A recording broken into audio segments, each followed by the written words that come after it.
صفحہ نمبر 131 نکال لیں، پھر انشاءاللہ بات کرتے ہیں۔ مطالعہ قرآن حکیم کا دوسرا حصہ ہے، صفحہ نمبر 131 درسی کتاب ٹیکسٹ بک کا نکال لیجئے گا۔ الحمدللہ رب العالمین والصلاة والسلام علی سید الانبیاء والمرسلین، اما بعد فاعوذ باللہ من الشیطان الرجیم، بسم اللہ الرحمن الرحیم۔ والنازعات غرقا والناشطات نشطا والسابحات سبحا فالسابقات سبقا فالمدبرات امرا یوم ترجف الراجفہ تتبعها الرادفہ۔ صدق اللہ العظیم۔ اللہم صلی وسلم علی نبینا محمد، رب اشرح لی صدری ویسر لی امری واحلل عقدۃ من لسانی یفقہوا قولی واجعل لی وزیرا من اہلی، آمین یا رب العالمین۔ اللہ تعالیٰ کی توفیق سے مطالعہ قرآن حکیم کے دوسرے حصے کا مطالعہ ہمارے سامنے ہے، اور سورہ نبا کی ہم تکمیل کر چکے ہیں، جو کہ آخری پارے کی پہلی سورت ہے۔ اب اس کے حوالے سے صفحہ نمبر 131 پر آپ دیکھیں تو علم و عمل کی باتیں موجود ہیں، کچھ اہم نکات جو مطالعے کی روشنی میں ہمارے سامنے آتے ہیں، اس کا ذکر ہم کرتے ہیں علم و عمل کی باتوں کے عنوان سے۔ اس کو پڑھ لیتے ہیں۔ سب سے پہلا نقطہ ہے کہ ہمیں لازماً قیامت کے دن دوبارہ زندہ کیا جائے گا۔ آیات 1 تا 5 میں ذکر تھا۔ اللہ تعالیٰ نے نیند کو آرام و سکون، رات کو ڈھانپ دینے والا پردہ، اور دن کو روزی حاصل کرنے کا وقت بنایا ہے۔ نمبر 3، یہ کائنات اللہ سبحانہ وتعالیٰ کی قدرت کی نشانی ہے، اور اس بات پر دلیل ہے کہ اللہ سبحانہ وتعالیٰ کے لیے قیامت قائم کرنا بہت آسان ہے۔ چوتھا نقطہ، ہمارے اعمال محفوظ ہیں اور قیامت کے دن ان کا نتیجہ ضرور نکلے گا۔ اب یہ سب باتیں ہمارے علم میں ہیں، لیکن یاد رکھنا چاہیے علم ہونا ایک شے ہے، یقین ہونا دوسری شے ہے، نالج ہونا ایک بات ہے، کنوکشن ہونا دوسری بات ہے۔ جس بات پر یقین ہوتا ہے عمل ثبوت پیش کرتا ہے، جس بات کا صرف علم ہوتا ہے عمل بہت دور ہوتا ہے اس سے، لیکن جس بات کا یقین ہوتا ہے عمل ثبوت پیش کرتا ہے۔ تو جملہ سادہ ہے، ہمارے اعمال محفوظ ہیں اور قیامت کے دن ان کا نتیجہ ضرور نکلے گا، لیکن کیا اعمال کرتے ہوئے ہمیں یاد رہتا ہے کہ نتیجہ کل نکلے گا؟ یہ ہے یقین کا مسئلہ، ٹھیک ہے؟ اللہ ہم سب کو یقین بھی عطا فرمائے۔ پانچواں نقطہ ہے کہ دنیا میں اللہ سبحانہ وتعالیٰ اور اس کے رسول صلی اللہ علیہ وسلم کی نافرمانی کرنے والے آخرت میں ناکام ہوں گے۔ اصل مسئلہ آخرت کا ہے، اور وہاں معیار کیا ہے؟ اللہ اور اس کے رسول کی اطاعت نہ ہو تو کامیابی، اور اللہ اس کے رسول کی نافرمانی لاؤ گے تو پھر ناکامی۔ چھٹا نقطہ ہے آخرت کے حساب کی فکر نہ کرنا اور اللہ تعالیٰ کی آیات کو جھٹلانا جہنم میں لے جانے والے اعمال۔ اللہ ہم سب کو جہنم سے محفوظ رکھے۔ ساتویں بات، دنیا میں اللہ سبحانہ وتعالیٰ اور اس کے رسول صلی اللہ علیہ وسلم کی فرما برداری کرنے والے آخرت میں کامیاب ہوں گے۔ اللہ ہمیں ان میں شامل فرمائے۔ آٹھواں نقطہ ہے اللہ سبحانہ وتعالیٰ جنہیں اذن عطا فرمائے گا وہ شفاعت کریں گے۔ اذن سے مراد اجازت دے گا تو وہ شفاعت کریں گے۔ سب سے بڑھ کر اللہ کے رسول صلی اللہ علیہ وسلم شفاعت کریں گے، پھر انبیاء اور اللہ کے نیک بندے بھی اللہ کے حکم سے شفاعت کریں گے۔ نمبر 9، قیامت پر یقین انسان میں نیکی کرنے اور گناہ سے بچنے کا جذبہ پیدا کرتا ہے۔ یہی وہ بات ہے جو آخری پارے کی صورتوں میں مستقل آئے گی۔ جتنا قیامت کا یقین ہوگا اتنا ہمارا عمل کیا ہوگا بھائی؟ سیدھا ہوگا، ہاں، اور ٹھیک بھی ہوگا انشاءاللہ۔ اور جتنا قیامت کا یقین نہیں ہوگا، موت کا یقین نہیں ہوگا، تو ٹیڑھا چل رہا ہوگا۔ اللہ تعالیٰ ہمیں سیدھا رکھے۔ آخری بات ہے کفار اپنے عبرت ناک انجام اور عذاب کو دیکھ کر یہ حسرت کر رہے ہوں گے کہ کاش ہم اس سے پہلے مٹی ہو جاتے تو بہتر تھا، ہمیں کھڑا ہی نہ کیا جاتا۔ تو دنیا میں عمل کا موقع ہے، کل حسرتوں کا کوئی فائدہ نہیں ہے۔ آج خیر قبول کر لے بندہ، حق قبول کر لے، ایمان لا کر نیک عمل کر لے، کل حسرت نہیں ہوگی، کل ندامت نہیں ہوگی، کل پشیمانی نہیں ہوگی۔ لیکن آج زندگی برباد کر دی، آج وقت کو ضائع کر دیا، فضول کاموں میں برباد کر دیا، اور کل حسرتیں ہوں گی کہ ایک چانس اور مل جائے، یہ حسرتیں ہوں گی کاش ہمیں دوبارہ زندگی نہ ملی ہوتی۔ کل کی ندامت حسرت کا کوئی فائدہ نہیں ہوگا۔ اللہ آج ہمیں یقین کے ساتھ عمل کرنے کی توفیق عطا فرمائے۔ چلیے جی، یہ تو بات آئی تھی کہ علم و عمل کی باتیں بھی دیکھ لی جائیں، اس کا ذکر ہو گیا۔ اب آئیے سورۃ النازعات کا ہم مطالعہ شروع کریں، اور یہ قرآن پاک کے آخری پارے کی دوسری سورت ہے سورۃ النازعات۔ اور سب سے پہلے لکھا ہے شان نزول اور تعارف۔ لکھا ہے سورۃ النازعات مکہ مکرمہ میں سورۃ النبا کے فوراً بعد نبی کریم صلی اللہ علیہ وسلم پر نازل ہوئی۔ اس صورت کے آغاز میں اللہ تعالیٰ نے فرشتوں کی قسمیں بیان فرما کر قیامت کے واقع ہونے کا بیان فرمایا ہے۔ اللہ نے قسم اٹھا کر قیامت کا ذکر کیا۔ اس کے بعد یاد دہانی کے لیے حضرت موسیٰ علیہ السلام کی دعوت توحید کا ذکر ہے اور فرعون کے عبرتناک انجام کا بیان ہے۔ پیغمبروں کے واقعات کے ذریعے اللہ عبرت دلاتا ہے ہمیں۔ جی پھر آخرت کا انکار کرنے والوں کو ایمان لانے کی ترغیب دی گئی ہے اور قیامت کے دن نیک اور برے انسانوں کا انجام بیان کیا گیا ہے۔ دنیا عمل کا موقع ہے اور آخرت۔ اچھا بھائی کیا نیند آ رہی ہے کیا؟ ہاں کوئی نیند کا غلبہ تو نہیں ہے؟ سب لوگ جاگ رہے ہیں؟ اچھا چلیں جاگ رہے ہیں واقعتاً؟ ماشاءاللہ ٹھیک جی۔ لکھا ہے کہ اور قیامت کے دن نیک اور برے انسانوں کا انجام بیان کیا گیا ہے۔ تو دنیا عمل کا موقع ہے، نتیجے کدھر ہے؟ آخرت میں۔ عمل سے زندگی بنتی ہے، جنت بھی جہنم بھی، یہ خاکی اپنی فطرت میں نہ نوری ہے نہ ناری ہے۔ سورت کے آخر میں بتایا گیا کہ قیامت کے واقع ہونے کا حتمی علم اللہ سبحانہ وتعالیٰ کے پاس ہے اور دنیا کی زندگی آخرت کے مقابلے میں بہت مختصر ہے۔ اللہ ہمیں یقین عطا فرمائے۔ یہ سورہ نازعات کا ایک مختصر تعارف اور قیامت کا تذکرہ ہے، مکی صورت ہے۔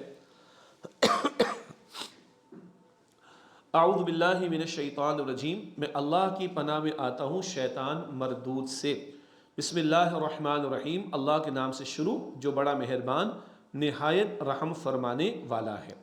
والنازعات غرقا، ان فرشتوں کی قسم جو ڈوب کر سختی سے کافر کی روح کھینچنے والے ہیں۔ والناشطات نشطا، اور ان فرشتوں کی قسم جو نہایت نرمی سے مومن کی روح نکالتے ہیں۔ والسابحات سبحا، اور فضا میں تیزی سے تیرنے والے فرشتوں کی قسم۔ فالسابقات سبقا، پھر اللہ کے حکم ماننے میں پوری قوت کے ساتھ آگے بڑھنے والے فرشتوں کی قسم۔ فالمدبرات امرا، پھر ہر کام کا انتظام کرنے والے فرشتوں کی قسم۔ کتنی مرتبہ قسم اٹھائی اللہ نے؟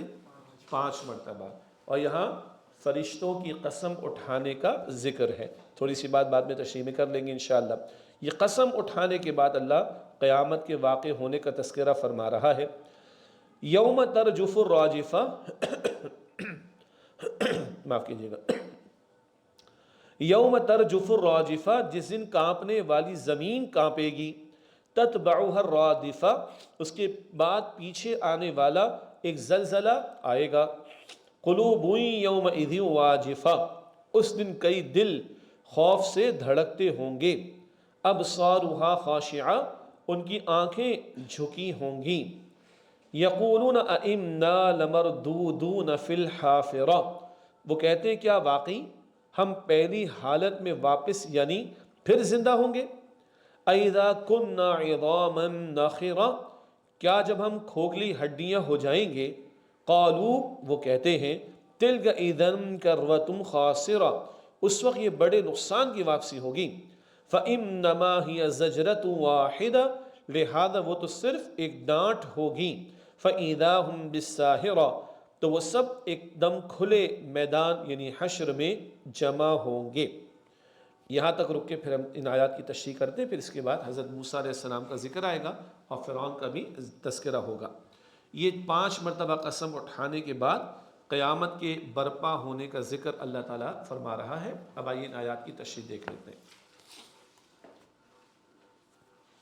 جی رہنمائے اساتذہ نکال لیجئے، ٹیچر گائیڈ، اور صفحہ نمبر 101 نکال لیں، ٹھیک ہے؟ صفحہ نمبر 101 پر دیکھیے، تو ایک ربط صورت یہاں پہ آپ کو اس میں دلچسپی ملے گی انشاءاللہ۔ دیکھیں ربط صورت ہے صفحہ نمبر 101 پر۔ ربط صورت کا مطلب کیا ہوتا ہے؟ پچھلی صورت میں جو مضامین تھے اور جس صورت کا مطالعہ کر رہے ہیں اس میں جو مضامین ہیں ان کا آپس میں ربط کیا ہے، تعلق کیا ہے، کنیکشن کیا ہے، اس کو ربط صورت میں ہم بیان کرتے ہیں۔ لکھا ہے سورۃ النبا کے آخر میں ارشاد ہوا کہ قیامت کا قائم ہونا برحق ہے۔ سورۃ النازعات کی ابتدا میں 5 قسموں سے ثابت کیا گیا ہے کہ جس طرح انسان کا مرنا برحق ہے، اسی طرح اس کا دوبارہ اٹھایا جانا بھی برحق ہے۔ مزید ربط یہ ہے کہ سورۃ النبا میں متقین یعنی پرہیزگاروں اور سرکشوں کا تقابل تھا، وہاں پہ پرہیزگاروں یعنی متقین کا اور سرکشوں کا تقابل تھا۔ سورۃ النازعات میں خاشعین یعنی ڈر اور خوف رکھنے والوں اور سرکشوں کا موازنہ کیا گیا ہے۔ وہاں متقین کا لفظ تھا، یہاں پر اللہ تعالیٰ نے خاشعین کا لفظ استعمال کیا ہے۔ بات ایک ہی ہے، خوف خدا دل میں ہو یہ خشوع ہے، اور بندہ اللہ کی فرما برداری اختیار کرے، نافرمانی سے بچے، یہ کیا ہے؟ یہ تقویٰ ہے۔ تو دو باتیں ہوئیں، وہاں سورہ نبا کے آخر میں قیامت کے برپا ہونے کو حق قرار دیا گیا، یہاں سورہ نازعات کے شروع میں قسمیں اٹھا کر اللہ تعالیٰ نے قیامت کے برپا ہونے کا ذکر کیا۔ وہاں بھی متقی لوگ اور سرکش لوگ ان کا موازنہ تھا، یہاں بھی خاشعین ڈر رکھنے والے اللہ کا، خوف رکھنے والے ان کا، اور سرکشوں کا موازنہ اللہ تعالیٰ نے بیان کیا۔ یہ بات سمجھ آ رہی؟ اس کو کیا کہتے ہیں؟ ربط صورت۔ اب آئیے ان آیات کی تشریح کی طرف چلتے ہیں۔ سورہ نازعات کی آیت نمبر 1، اس آیت میں اللہ تعالیٰ نے کس کی قسم فرمائی ہے؟ لکھا ہے انسانوں میں ڈوب کر سختی سے روح نکالنے والے فرشتوں کی۔ اچھا جی، فرشتے کس چیز سے بنے؟ نور سے بنے، تو کوئی جسم کا مسئلہ نہیں ہے ان کے لیے۔ ہاں، انسانی وجود میں ڈوب کر نکالنا ان کے لیے کوئی مسئلہ نہیں ہے، وہ نور سے بنے ہوئے ہیں۔ البتہ یہ ذکر کیا ہو رہا ہے؟ انسانوں میں ڈوب کر سختی سے روح نکالنے والے فرشتوں کی قسم اللہ نے اٹھائی۔ یہیں سے سوال آتا ہے کہ اللہ قسم کیوں اٹھاتا ہے بھائی؟ قسم اٹھانے کی کیا ضرورت ہے؟ آئیے اس کو بھی جانیں۔ لکھا ہے علمی بات، اللہ سبحانہ و تعالیٰ کو اپنی کسی بات کی تصدیق کے لیے قسم فرمانے کی ضرورت نہیں ہے۔ قسم اٹھانے کی اللہ کو تو کوئی حاجت نہیں ہے، لیکن قرآن حکیم میں اللہ تعالیٰ نے مختلف چیزوں کی جو قسمیں فرمائی ہیں، وہ اول تو عربی زبان کی فصاحت و بلاغت کا ایک اسلوب ہے جس سے کلام میں زور اور تاثیر پیدا ہوتی ہے۔ ہم کوئی بات کہتے وہ ایک بات ہوتی، ہم قسم اٹھا کر ایک بات کہتے تو بات میں وزن بڑھ جاتا ہے کہ اللہ کلام بیچ میں لے آئے۔ ایسے ہی ہے نا، اللہ تعالیٰ کوئی بات بیان فرمائے تو سب سے بڑی بات تو اللہ کی بات ہے۔ قرآن پاک میں اللہ جو بیان فرمایا بہت بڑی بات ہے، اللہ کا کلام ہے، مگر اللہ تعالیٰ قسم اٹھا کر کچھ بیان فرمائے تو کیا ہے؟ یہ بہت زیادہ اہم بات ہے۔ اللہ کوئی بات بیان فرمائے اہم ہے، لیکن اللہ تعالیٰ قسم اٹھا کر ایک بات بیان فرمائے تو اس کی اہمیت اور زیادہ بڑھ جاتی ہے۔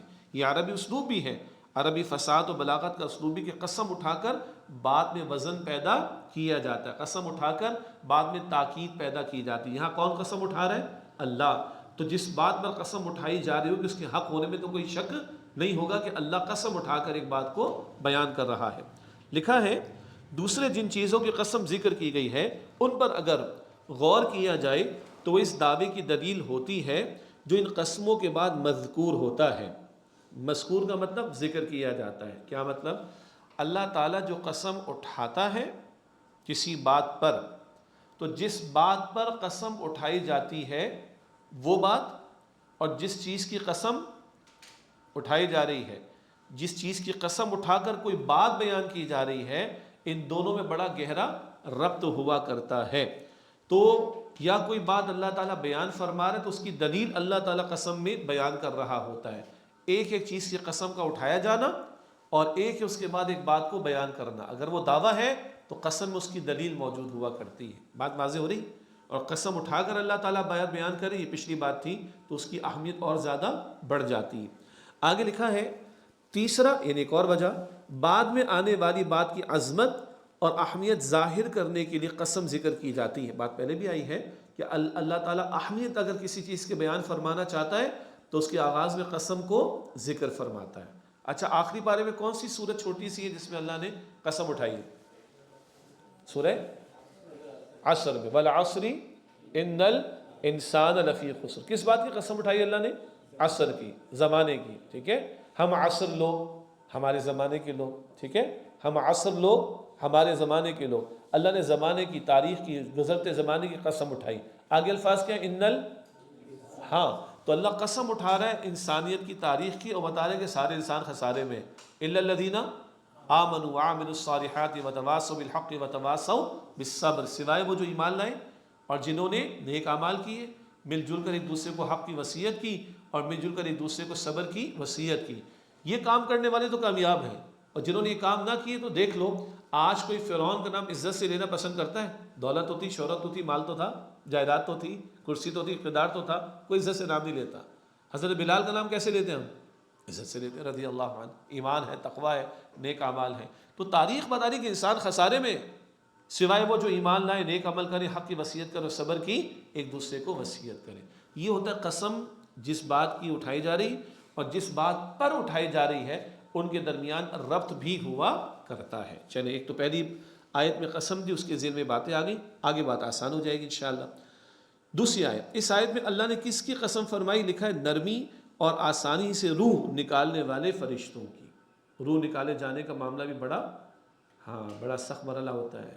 جان نکلنے کا معاملہ بڑا سخت مرحلہ ہوتا ہے. اللہ ہم سب کے لیے موت کی آسانی فرمائے، اللہ تعالیٰ موت کی سختی سے بچائے، اللہ تعالیٰ برے خاتمے سے ہم سب کی حفاظت فرمائے. یہ موضوعات ٹی وی پہ نہیں ملتے، یہ موضوعات ہمیں سوشل میڈیا پر نہیں ملتے، یہ موضوعات پولیٹیکل ڈسکشنز میں نہیں ملتے، بڑے بڑے اینکر پرسنز کی گفتگو میں نہیں ملتے. یہ بڑی بڑی تقاریب کے اندر لمبی چوڑی گفتگو ہوتی ہے، آفس ٹائمنگز کے اندر لنچ بریک پر گفتگو ہوتی ہے، چائے کے بریک پر گفتگو ہوتی ہے، آتے جاتے گفتگو ہوتی ہے. ان میں کہیں نہیں ملتی بات، اللہ کے کلام میں ملتی ہے. کیا موت آنی ہے، فرشتے روح نکالتے ہیں اور روح نکالے جانے میں سختی کا معاملہ بھی ہوتا ہے. اللہ نرمی کا معاملہ بھی فرماتا ہے، اللہ نرمی کا معاملہ فرمائے. تو کیا ذکر ہے؟ نرمی اور آسانی سے روح نکالنے والے فرشتوں کی قسم. لکھا ہے کیسے لوگوں کی روح فرشتے نرمی اور آسانی سے نکالتے ہیں؟ لکھا ہے صاحب ایمان اور نیک لوگوں کی روح فرشتے نرمی سے نکالتے ہیں. اللہ انہی لوگوں میں ہمیں شامل فرمائے.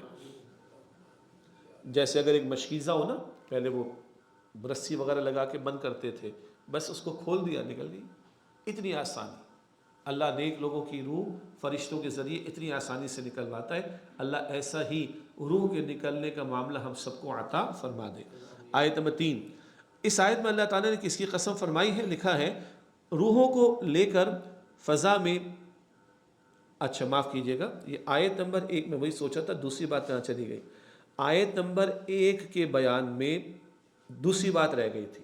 دیکھیے صفحہ نمبر 102 کی بالکل شروع میں، ٹھیک ہے، جاگ رہے نا ہم لوگ ماشاءاللہ. ہاں جی دیکھیے صفحہ نمبر 102 کی بالکل ٹاپ پر نمبر 2 لکھا ہوا ہے کیسے لوگوں کی روح فرشتے سختی سے نکالتے ہیں. لکھا ہے کافر اور گناہگار لوگوں کی روح فرشتے سختی سے نکالتے ہیں. اللہ ہم سب کی حفاظت فرمائے. اس کو سمجھیں، اگر کانٹے دار جھاڑیاں ہوں اور اس میں ریشم کا کپڑا پھنس جائے تو اس کو اگر کھینچا جائے اور ریشم کے کپڑے میں اس کو حس ملے محسوس کرنے کی، تو سخت بات ہے کہ نہیں؟ دوبارہ، کانٹے دار جھاڑیاں ہوں، کانٹوں میں ریشم کا کپڑا پھنس جائے، اس کو کھینچیں اور اس کپڑے کے دھاگوں میں برداشت سمجھنے کی، محسوس کرنے کی حس ہو، تو سختی ہے کہ نہیں اس کے اندر؟ تو سختی کے ساتھ کافر کی، گناہگار کی روح نکالی جاتی. اللہ تعالیٰ ہم سب کی حفاظت فرمائے اور بری موت سے، برے خاتمے سے اللہ ہم سب کو محفوظ رکھے. تو کافر اور گناہگار کی روح فرشتے سختی سے نکالتے ہیں. اور آیت نمبر 2 میں ہم نے پڑھا صاحب ایمان اور نیک لوگوں کی روح فرشتے نرمی سے نکالتے ہیں. اگلی آیت، آیت نمبر 3، اس آیت میں اللہ تعالیٰ نے کس کی قسم فرمائی ہے؟ لکھا ہے روح کو لے کر فضا میں تیزی سے تیرنے والے فرشتوں کی. فرشتوں کو ہم دیکھ نہیں سکتے مگر فرشتے بکثرت موجود ہیں اور نور سے بنے مگر ان کو ہم دیکھ نہیں سکتے. تیرتے گویا کہ اللہ تعالیٰ کی فرما برداری میں وہ تیر رہے ہیں، چلت پھرت کر رہے ہیں. تو روحوں کو لے کر فضا میں تیزی سے تیرنے والے فرشتوں کی قسم کا ذکر ہے. نمبر 2 لکھا ہے فرشتے روحوں کو کہاں لے جاتے ہیں؟ لکھا ہے کہ فرشتے روحوں کو آسمانوں پر لے جاتے ہیں. ہم آگے پڑھیں گے سورہ مطففین میں علیین اور سجین. علیین میں نیک لوگوں کی روحیں جاتی ہیں اور سجین میں برے لوگوں کی روح. یہ بات آگے سورہ مطففین ہے، آخری پارے میں ہی ہے، اس میں پڑھیں گے علیین میں کون سے لوگوں کی روح؟ نیک لوگوں کی روح، اور سجین میں برے لوگوں کی روح یہ لے کر جاتے ہیں فرشتے. آیت نمبر 4 ہے، اس آیت میں اللہ تعالیٰ نے کس کی قسم فرمائی؟ لکھا ہے اللہ تعالیٰ کا حکم ماننے میں سبقت لے جانے والے فرشتوں کی قسم اٹھائی گئی ہے. سبقت لے جانا، آگے بڑھ بڑھ کر اللہ تعالیٰ کے حکم پر عمل کرنا. اچھا جی، سبقت ہم بھی کرتے ہیں کہیں نہ کہیں، ہے نا؟ اور دوڑ کہاں لگی ہوئی دنیا میں؟ عام طور پر مال بنانے میں، دنیا کمانے میں. حلال طریقے مال کمانے میں کوئی مسئلہ نہیں ہے، جائز طریقے پر خرچ کرنے میں کوئی مسئلہ نہیں ہے، مگر حلال حرام کی تمیز ختم ہو جائے اور اللہ کے فرائض پہ عمل کر دے، اللہ کو بھی بھلا دے بندہ، بس مال کما رہا ہوں جی مال کما رہا ہوں، اسی دوڑ میں لگے ہوئے نا، اور قبر میں کتنا لے کے جائیں گے؟ کتنا؟ کچھ بھی نہیں۔ تو سبقت یعنی کمپٹیشن تو ہمارا بھی لگا ہوا ہے۔ فرشتے کہاں سبقت کر رہے ہیں؟ اللہ کے حکم کی تعمیل میں، اللہ کے حکم پر عمل کرنے میں، آگے بڑھ بڑھ کر عمل کرنے میں لگے ہوئے۔ تو ہمیں بھی سبقت کہاں کرنی چاہیے؟ نیکی اور خیر کے کاموں میں۔ حلال کمارے یہ بھی نیکی ہے، جائز میں خرچ کرے یہ بھی نیکی ہے، دین پر عمل کرے یہ بھی نیکی ہے، دین کی دعوت دے یہ بھی نیکی، مستقل عمل ہے۔ اور قرآن پاک میں سورہ حدید میں ہم پڑھتے ہیں 27 پارے میں ہے، سابقوا الی مغفرۃ من ربکم وجنۃ، اپنے رب کی مغفرت کے حصول کے لیے سبقت کرو اور جنت کے حصول کے لیے سبقت کرو۔ دوڑ لگانی تو کہاں لگاؤ؟ محنت کرنی ہے، آگے بڑھنا ہے دوسرے سے، تو کہاں بڑھو؟ اللہ کی مغفرت کے حصول کی طرف اور اللہ کی جنت کے حصول کی طرف۔ تو یہ آیت نمبر 4، اس آیت میں کیا قسم فرمائی گئی؟ لکھا ہے اللہ کا حکم ماننے میں سبقت لے جانے والے فرشتوں کی۔ اور آیت نمبر 5، اس آیت میں اللہ تعالیٰ نے کس کی قسم فرمائی؟ لکھا ہے دنیا کے کاموں کا انتظام کرنے والے فرشتوں کی۔ اللہ کے فرشتوں کی تعداد کتنی ہے؟ ہمیں پتہ ہی نہیں۔ ہاں، خانہ کعبہ کا طواف ہزاروں لاکھوں لوگ کرتے ہیں نا، کروڑوں کرتے ہیں۔ اللہ کے گھر خانہ کعبہ کا طواف اللہ ہم سب کو عطا فرمائے۔ اسی طریقے پر بیت معمور ہے آسمانوں کے اوپر، اور وہاں فرشتے نماز ادا کرتے ہیں، فرشتے اللہ کا ذکر کرتے ہیں، اور باری باری آ کے گویا کہ وہاں اللہ کے گھر کا طواف کرتے ہیں۔ 70,000 روزانہ آتے ہیں، جس کی ایک دفعہ باری آ گئی دوبارہ باری نہیں آتی اس کی، جس کی ایک دفعہ آ گئی اس کی دوبارہ اس کو ویزا نہیں ملتا دوبارہ، ہاں اس کو ویزا دوبارہ نہیں ملتا۔ کوئی تعداد گن سکتے ہیں فرشتوں کی؟ سوال ہی پیدا نہیں ہوتا۔ لکھا ہے کہ نیک کاموں کا انتظام کرنے والے فرشتوں کی، یہ اللہ تعالیٰ نے اپنی پیاری مخلوق فرشتوں کا ذکر 5 آیتوں میں فرمایا۔ چھوٹا سا وقفہ کر لیں، اس کے بعد انشاءاللہ اگلا حصہ آپ کے سامنے رکھیں گے۔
السلام علیکم ورحمۃ اللہ وبرکاتہ۔ سننے میں آیا کہ علیین اور سجین کے بارے میں کوئی سوال ذہن میں شاید ہے۔ ہم پڑھیں گے سورہ مطففین۔ کون سی سورت؟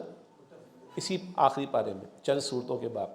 تو وہاں علیین بلند مقام، سجین قید خانہ، یہ ذکر ہمیں ملتا ہے۔ پھر احادیث میں یہ بھی ہے کہ نیک لوگوں کی روحوں کو علیین میں لے جایا جاتا ہے، اور برے لوگوں کی روحوں کو سجین میں لے جایا جاتا ہے۔ البتہ جب سورہ مطففین کا مطالعہ ہوگا تو اس بات کو تھوڑا سا اور ہم دہرا لیں گے انشاءاللہ تعالی۔ اچھا جی، چند آیات کی تشریح دیکھتے ہیں۔ دوبارہ ٹیچر گائیڈ کھول لیں، صفحہ نمبر 102 ہمارے سامنے ہے، اور 5 آیات میں اللہ تعالیٰ نے فرشتوں کے حوالے سے قسم اٹھائی۔ اب آگے چلتے ہیں، آیت نمبر 6 کا ذکر ہے۔ لکھا ہے کہ یہاں یوم سے کون سا دن مراد ہے؟ لکھا ہے قیامت کا دن مراد ہے۔ اور آگے لکھا ہے کانپنے والی سے کیا مراد؟ لکھا ہے زمین کا زلزلے کی وجہ سے کانپنا مراد ہے۔ زمین پر بہت بڑا زلزلہ آئے گا۔ کون سی سورت ذہن میں آتی ہے آخری پارے میں؟ زلزال، اذا زلزلت الارض زلزالہا، زمین بہت بھاری اور بڑے زلزلے کی مانند ہلا دی جائے گی، تو کانپے گی، تھرائے گی، یہ اس کی طرف اشارہ ہے۔ آیت نمبر 7، پیچھے آنے والے سے کیا مراد؟ لکھا ہے قیامت کا زلزلہ، یعنی زمین پر طاری ہونا، پھر قیامت کا برپا ہونا۔ یہ زمین و آسمان، یہ پورا نظام کیا ہے؟ ختم ہو جائے گا، تل پٹ ہو جائے گا۔ آیت نمبر 9، بلکہ آیت نمبر 8، قیامت کے دن انسانوں کی کیا کیفیت ہوگی؟ لکھا ہے دل خوف سے دھڑک رہے ہوں گے۔ زوردار اگر دھماکہ ہو جائے تو دل دھڑکتا ہے کہ نہیں؟ بہت زور سے دھڑکتا ہے، پھٹ بھی جاتا ہے بعض مرتبہ۔ قیامت کا زلزلہ ہوگا تو اللہ اکبر، دل خوف سے دھڑک رہے ہوں گے۔ آیت نمبر 9، قیامت کے انسانوں کی کیا کیفیت ہوگی؟ اگلا سوال، آنکھیں جھکی ہوئی ہوں گی. یہ جھکی ہوئی آنکھیں کیا بتا رہی ہوں گی؟ ندامت ہوگی، پشیمانی ہوگی کہ یہ تو قیامت برپا ہو گئی، دوبارہ زندگی دے دی گئی. کیا کر کے آئے پیچھے؟ اگر زندگی برباد کر کے آئے ہوں گے، بے مقصد گزار کر آئے ہوں گے، تو کل کیا ہوگی؟ ندامت ہوگی. آنکھیں پشیمانی اور ندامت کی وجہ سے جھکی ہوئی ہوں گی. آیت نمبر 10، قیامت کا انکار کرنے والے کس بات پر حیرت کرتے ہیں؟ لکھا ہے مرنے کے بعد دوبارہ زندہ کیے جانے پر. ان کا تو ڈراپ سین ہو جائے گا. جو مرنے کے بعد ڈراپ سین سمجھتے ہیں نا، یعنی یہ کیا ہو گیا ہمارے ساتھ؟ تو جو آج انکار کیے بیٹھے موت کے بعد کی زندگی کا، قیامت کے دن کا، ان کا تو ڈراپ سین ہو جائے گا، دوبارہ کھڑا کر دیا گیا. حیرت کی انتہا نہ رہے گی، اور ساتھ ہی پشیمانی کا معاملہ. آیت نمبر 11، قیامت کا انکار کرنے والے کس بات پر حیرت کرتے ہیں؟ لکھا ہے کھوکھلی ہڈیاں ہونے کے باوجود بھی دوبارہ زندہ کیے جانے پر. ہڈیاں کھوکھلی ہو چکی ہوں گی، ریزہ ریزہ انسان دوبارہ زندہ کر دیا، پریشان حیران ہوں گے. آیت 12، کفار کے نزدیک کیا چیز خسارے کا باعث تھی؟ لکھا ہے انسان کا آخرت میں لوٹنا. والعصر ان الانسان لفی خسر. آج کسی کا 1 کروڑ کا خسارہ ہے تو 1 ارب والا اس کو خسارہ نہیں سمجھتا. آج کسی کا اگر 1 لاکھ کا خسارہ ہے تو 1 کروڑ کی مالیت رکھنے والا اس کا خسارہ نہیں سمجھتا. سمجھتے نا، اس کو ہم اچھی طرح سمجھتے ہیں. جب قیامت کے دن کی ہولناکی دیکھیں گے تو دنیا کا کوئی خسارہ نہیں لگے گا، اصل تو آخرت کا خسارہ ہے. جی لکھا ہے کہ کھوکھلی ہڈیاں ہونے کے باوجود بھی دوبارہ، معاف کیجیے گا، آیت 12 تھی. کفار کے نزدیک کیا چیز خسارے کا باعث سے؟ لکھا ہے انسان کا آخرت میں لوٹنا، دوبارہ کھڑا کر دیا جانا. آیت نمبر 13 ہے، ڈانٹ سے کیا مراد ہے؟ لکھا ہے سور میں پھونکا جانا، جس کے ساتھ ہی قیامت واقع ہو جائے گی. کون سور پھونکے گا؟ اسرافیل علیہ السلام. تیار ہے بالکل، پہلے بھی ذکر آ چکا ہے وہ. آیت نمبر 14، تمام انسان کہاں جمع ہوں گے؟ لکھا ہے میدان حشر میں جمع ہوں گے. اللہ تعالی ہم سب کے حساب کو آسان فرمائے. یہاں تک کہ آیات کا ترجمہ پہلے ہو گیا تھا، تو بقیہ آیات کا ترجمہ کرتے پھر دوبارہ تشریح کی طرف آئیں گے انشاءاللہ. تو درسی کتاب کھول لیجئے اور صفحہ نمبر 134 ہمارے سامنے ہے. 134 مطالعہ قرآن کا دوسرا حصہ اور سورہ نازعات آیت نمبر 15 سے ہم دیکھ رہے ہیں انشاءاللہ. صفحہ نمبر 134 134. حل عطا کا، کیا آپ کے پاس پہنچی حدیث موسیٰ علیہ السلام کی خبر؟ اذ ناداہ ربہ، جب انہیں ان کے رب نے پکارا، بالوادی المقدس طویٰ، مقدس وادی طویٰ میں، یہ وادی کا نام. اذهب الى فرعون، اور فرمایا کہ تم فرعون کی طرف جاؤ، انہ طغیٰ، بے شک وہ سرکش ہو گیا ہے. یہ طغیٰ طغیانی سے ہے. جب دریا میں طغیانی آتی ہے تو سیلاب آ جاتا ہے نا. دریا اپنی حدود سے نکل گیا، طغیانی آ گئی، اپنی حدود سے نکل گیا تو کیا آ گیا؟ سیلاب آ گیا. تو یہ طغیٰ طغیانی سرکشی سے. اذهب الى فرعون، اور فرمایا تو فرعون کی طرف جاؤ، انہ طغیٰ، بے شک وہ سرکش ہو گیا ہے. فقل، پھر کہو، هل لک الی ان تزکی، کیا تو چاہتا ہے کہ تو پاک ہو جائے؟ تزکا، اس سے کون سا مشہور لفظ ذہن میں آتا ہے؟ تزکیہ. اور کون سا مشہور لفظ آتا ہے جو ایک عبادت بھی ہے؟ زکوٰۃ. ذہن میں رکھیے گا، تزکیہ، زکوٰۃ، یہ ایک جیسے الفاظ ہیں. اور آخری پارے میں بار بار اس کا ذکر آیا. آئندہ کسی اور موقع پر وضاحت کر لیں گے انشاءاللہ. ٹھیک ہے. فقل، پھر کہو، هل لک الی ان تزکی، کیا تو چاہتا ہے کہ تو پاک ہو جائے، یعنی ایمان کی دولت مل جائے، تیرے اعمال صاف ستھرے پاک ہو جائیں اور اللہ کی رحمت کا تو مستحق بن جائے. وَأَهْدِيَكَ إِلَىٰ رَبِّكَ فَتَخْشَىٰ، اور میں تیرے رب کی طرف تیری رہنمائی کروں تاکہ تو ڈرے. فَأَرَاهُ الْآيَةَ الْكُبْرَىٰ، پھر موسیٰ علیہ السلام نے اس فرعون کو بڑی نشانی دکھائی، معجزات. فَكَذَّبَ وَعَصَىٰ، تو اس نے جھٹلایا اور نافرمانی کی. اب موسیٰ علیہ السلام کا قصہ ہم پڑھ آئے. ٹھیک ہے. معجزات کون سے مشہور ہیں ان کے؟ ید بیدا، چمکتا ہوا ہاتھ، اور دوسرا عصا. بار بار ان کا ذکر آیت ہم پڑھ چکے ہیں. جی. فَكَذَّبَ وَعَصَىٰ، تو اس سے جھٹلایا اور نافرمانی کی. ثُمَّ أَدْبَرَ، پھر وہ پلٹا، يَسْعَىٰ، اور فساد کی کوشش کرنے لگا. فَحَشَرَ، پھر اس نے سب کو جمع کیا. فَنَادَىٰ، پھر پکارا. فَقَالَ، پھر اس نے کہا، أَنَا رَبُّكُمُ الْأَعْلَىٰ، میں تمہارا سب سے بڑا رب ہوں. إِنَّا لِلَّهِ وَإِنَّا إِلَيْهِ رَاجِعُونَ. یہ جو انسان کا دماغ خناس پر آ جائے نا، خناس کی کیفیت پر آ جائے تو خدائی کے دعوے بھی کرنے لگ جاتا ہے اور کہہ رہا ہے رب اعلیٰ ہوں میں تمہارا۔ فَأَخَذَهُ اللَّهُ، لہذا اللہ نے اس کو پکڑ لیا، نکال الآخرۃ والأولیٰ، آخرت و دنیا کے عذاب میں۔ ان فی ذلک لعبرۃ، بے شک اس واقعے میں بڑی عبرت ہے، لمن یخشی، اس کے لیے جو ڈرتا ہے۔ یہ موسیٰ علیہ السلام کا ذکر اور اس کے تحت اس کے ساتھ فرعون کا تذکرہ ہمارے سامنے آیا۔ اب ان آیات کی تشریح دیکھ لیتے ہیں انشاءاللہ تعالی۔ رہنمائی اساتذہ کھول لیجئے، صفحہ نمبر 102 ہی ہمارے سامنے ہے جی، ٹیچر گائیڈ کا صفحہ نمبر 102 اور یہ سورہ نازعات کی آیت نمبر 16۔ آئیے اس کو دیکھ لیتے ہیں۔ رب نے کس کو ندا فرمائی؟ ندا کا مطلب پکارنا جی۔ موسیٰ علیہ السلام معاف کیجیے گا، بلکہ آیت نمبر 15 دیکھیے گا۔ آیت نمبر 15 کس کی خبر کا ذکر ہے؟ موسیٰ علیہ السلام کی۔ خطاب کس سے ہے؟ نبی اکرم علیہ السلام سے، اور حضور سے خطاب کر کے امت کو سنایا جاتا ہے، ٹھیک ہے۔ اور یہ باتیں کئی مرتبہ ہم پڑھ چکے ہیں کہ پچھلی قوموں کے واقعات ہماری سبق آموزی کے لیے، رہنمائی کے لیے، ہدایت کے لیے اللہ تعالیٰ نے بار بار بیان کی۔ آیت نمبر 16 رب نے کس کو ندا فرمائی؟ لکھا ہے موسیٰ علیہ السلام کو۔ فرمایا کہ موسیٰ علیہ السلام کو اللہ نے کہاں سے ندا فرمائی؟ طویٰ کی پاک وادی سے۔ موسیٰ علیہ السلام وادی طویٰ میں اللہ سے ان کی گویا کہ ایک ملاقات ہوئی، حجاب میں تھے، حجاب میں رہ کر ملاقات ہوئی، اور پھر ظہور نبوت ہوا، آغاز وحی کا معاملہ ہوا، اور اللہ تعالیٰ نے معجزات بھی ان کو عطا فرمائے تھے۔ لکھا ہے وادی طویٰ کہاں ہے؟ لکھا ہے صحرائے سینا میں، جہاں موسیٰ علیہ السلام سے اللہ تعالیٰ نے کلام فرمایا۔ موسیٰ علیہ السلام کا لقب کیا ہے؟ کلیم اللہ۔ کلیم اللہ کا ترجمہ جن سے اللہ تعالیٰ نے کلام فرمایا۔ خلیل اللہ جن کو اللہ تعالیٰ نے دوست بنایا، کون ہے؟ ابراہیم علیہ السلام۔ صفی اللہ جن کو اللہ نے چن لیا، تو سب سے پہلے کس کو چنا اللہ تعالیٰ نے؟ آدم علیہ السلام۔ نجی اللہ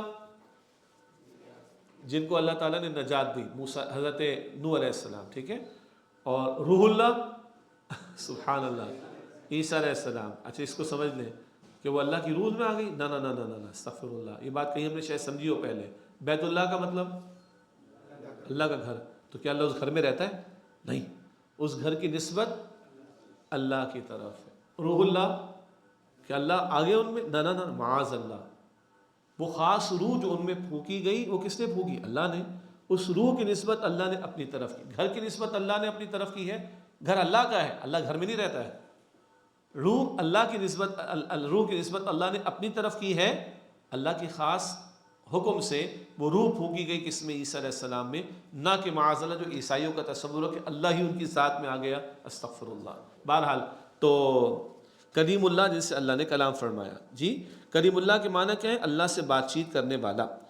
موسیٰ علیہ السلام کا لقب یہ ہو گیا کلیم اللہ، اور اس کے معنی ہمارے سامنے آ گئے اللہ سے بات کرنے والا، اور ساتھ ہم نے کچھ اور انبیاء کے بھی القابات کو ہم نے سمجھا ہے۔ آیت نمبر 17 موسیٰ علیہ السلام کو کس کی طرف بھیجا گیا؟ لکھا ہے فرعون کی طرف۔ فرعون کے کس جرم کا ذکر ہے؟ اس کی سرکشی کرنے کا، اور سرکشی میں کہاں تک گیا؟ خدائی تک کہ اس نے دعوے کیے۔ اچھا فرعون اس وقت حاکم تو تھا نا، بادشاہ تو تھا، تو موسیٰ علیہ السلام کو اللہ ایک حاکم اور بادشاہ کی طرف بھیج رہا ہے۔ تو پیغمبروں کی دعوت سب طبقات کے لیے ہوتی ہے، معاشرے کے تمام طبقات کے لیے ہوتی ہے، اور پیغمبروں کی دعوت انقلابی دعوت ہوتی ہے، اور پیغمبروں کی دعوت وقت کے حکمرانوں کے لیے بھی ہوتی ہے، اور پیغمبر کی دعوت نظام کو چلانے والوں کے لیے بھی ہوتی ہے۔ یہ بات بھی ذہن میں رہنی چاہیے کہ پیغمبر جو دعوت حق پیش کرتے ہیں وہ انقلابی دعوت ہوا کرتی ہے جی۔ آگے لکھا ہے کہ آیت نمبر 18 حضرت موسیٰ علیہ السلام نے فرعون کو کیا دعوت دی؟ لکھا ہے کیا تم پاکیزگی حاصل کرنا یعنی کفر و شرک کی گمراہی اور ضلالت سے نکلنا چاہتے ہو؟ لکھا ہے تزکیے سے کیا مراد ہے؟ لکھا ہے اسلام لانا، اپنے اندر کی برائیوں کو دور کرنا اور اللہ تعالیٰ کی محبت کو بڑھانا۔ اسلام لانے سے صرف اسلام کو قبول کرنا مراد نہیں، اسلام پر عمل کرنا بھی مراد ہے۔ اچھا بھائی اسلام پر عمل کرنے کا مطالبہ کتنے گھنٹے کا ہے؟ یہ بات کلیئر ہے نا؟ تو آفس میں بھی کیا کرنی ہے؟ عبادت کرنی، شادی کے موقع پر بھی کیا کرنی؟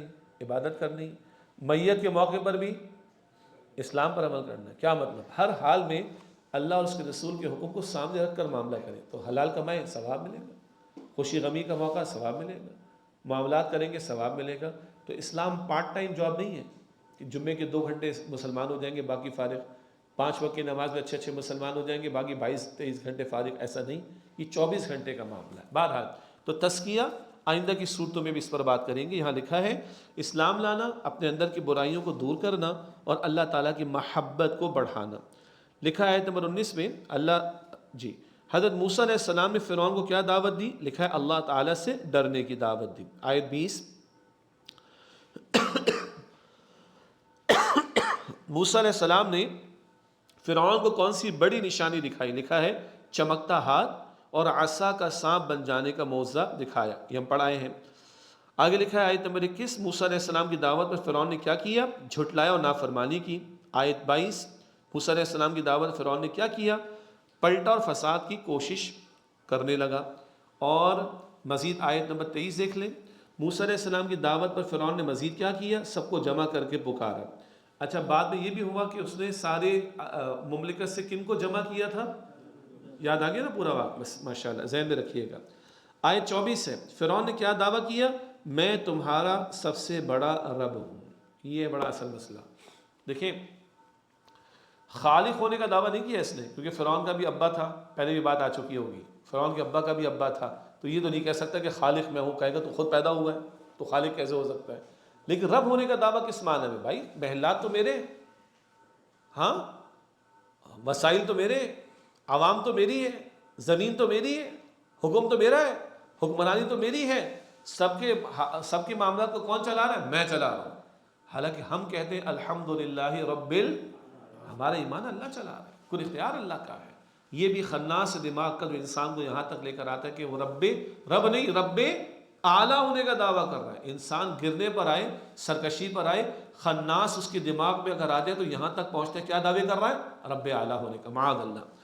آیت 25 فرعون کا انجام کیا ہوا؟ لکھا ہے اللہ تعالیٰ نے اسے دنیا اور آخرت کے عذاب میں پکڑا۔ آیت 26 اس واقعے میں ہمارے لیے کیا ہے؟ عبرت کا سامان ہے۔ فرعون کی لاش بھی محفوظ کر دی گئی نا، پڑھ چکے ہیں ہم لوگ، اس کو دیکھ کر عبرت حاصل کر لے بندہ۔ خدائی کا دعویٰ، رب اعلیٰ ہونے کا دعویٰ کرنے والا، اس کا انجام دیکھو، لاش اس کی محفوظ کر دی گئی۔ لکھا ہے عبرت سے فائدہ کون لوگ حاصل کرتے ہیں؟ لکھا ہے وہ لوگ جو اللہ تعالیٰ سے ڈرتے ہیں۔ اب ہمیں غور کرنا ہے، ہم اللہ سے ڈرتے ہیں بھائی، اور اللہ کے سامنے پیش ہونے کا یقین رکھتے ہیں۔ یہ جو ہر نماز میں ہم دہراتے ہیں، مالکی یوم الدین، اللہ ہمیں کل کا یقین عطا فرمائے اور آج مہلت سے فائدہ اٹھا کر عمل کرنے کی توفیق عطا فرمائے۔ وآخر دعوانا ان الحمد للہ رب العالمین۔ بسم اللہ الرحمن الرحیم، اللہم صلی علی محمد وعلی آل محمد وبارک وسلم۔ ربنا تقبل منا انک انت السمیع العلیم وتب علینا انک انت التواب الرحیم۔ ربنا لا تزغ قلوبنا بعد اذ ہدیتنا وہب لنا من لدنک رحمہ انک انت الوہاب۔ یا اللہ اپنے فضل و کرم سے ہم سب کی، ہمارے والدین کی، ہمارے گھر والوں کی اور تمام مسلمانوں کی مغفرت فرما۔ یا اللہ ہمارے صغیرہ کبیرہ گناہوں کو بخش دے۔ یا اللہ ہماری مرحومین کی مغفرت فرما۔ ہمارے QPS ڈپارٹمنٹ کے ساتھی احمد حسین صاحب، ان کے دادا جان کا انتقال ہو گیا ہے، دعا کیجئے اللہ مرحوم کی مغفرت فرما، اللہ ان کی قبر کو نور سے پر فرما، ان کے درجات کو بلندی عطا فرما، اللہ درجات کی بلندی کے ساتھ انہیں جنت الفردوس عطا فرما۔ یا اللہ گھر والوں کو صبر جمیل عطا فرما۔ یا اللہ ہمارے بیماروں کو شفائے کامل عاجل عطا فرما۔ اللہ امت مسلمہ کے حال پر رحم فرما، ہمیں آخرت کی تیاری کی توفیق عطا فرما۔ یا اللہ ہمیں جہنم سے آزاد فرما۔ یا اللہ ہمیں جنت الفردوس عطا فرما۔ وصلی اللہ علی النبی الکریم وعلی آلہ واصحابہ اجمعین برحمتک یا ارحم الراحمین۔ السلام علیکم ورحمۃ اللہ وبرکاتہ۔